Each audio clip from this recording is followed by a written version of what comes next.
2、3。マリーンズ頑張れ！楽天加油！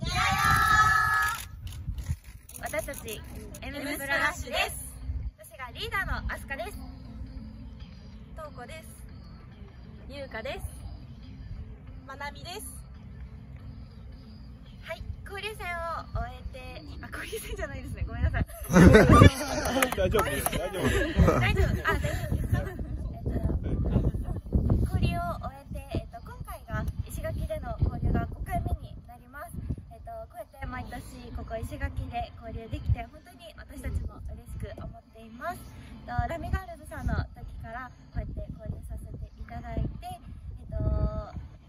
昨年はZOZOマリンスタジアムにも遊びに来てくれたので、今度は私たちが台湾に遊びに行きたいなと思っています。これからもこの交流が続くように、一緒に頑張っていきたいと思っています。マリンズ，Hello， 大家好，我们是 Rakuten Girls， 我是队长雨轩。大家好，我是 Yuri， 我是慧妮。Hello， 我是李轩。Hello， 我是若彤。Hello， 我是菲菲。可以谈第一次来石原岛跟罗德女孩交流的心情吗？就是很开心啊，就是第一次来到石原岛，然后这边就是坐飞机的时候看到这边的海超漂亮的，就是那种 Tiffany 绿的，超美的。然后很开心跟这次就是罗德女孩交流，然后他们每个都就是纪律很好，然后很守时，然后动作都超整齐。我觉得这是我们可以值得学习的地方。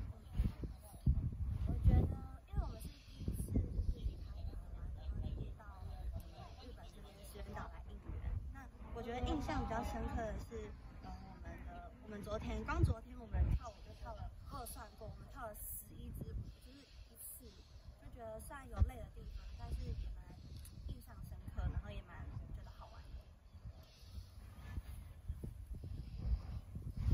我是第一次来到不同的球场上，虽然天气变化蛮大的，但是日本的球迷和台湾的球迷都非常热情，所以我觉得天气再怎么冷，我都很加油，有热情感。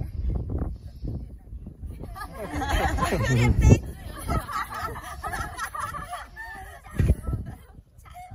这是我们换上新的队名之后，然后第一次应援，然后也是第一次跳我们改编过后的新歌，所以我们其实在应援的时候都还是充满了新鲜感，就是不管是舞蹈动作不一样，然后歌曲其实也有很大的不同，然后我觉得不止球迷觉得新鲜，我们自己其实跳起来也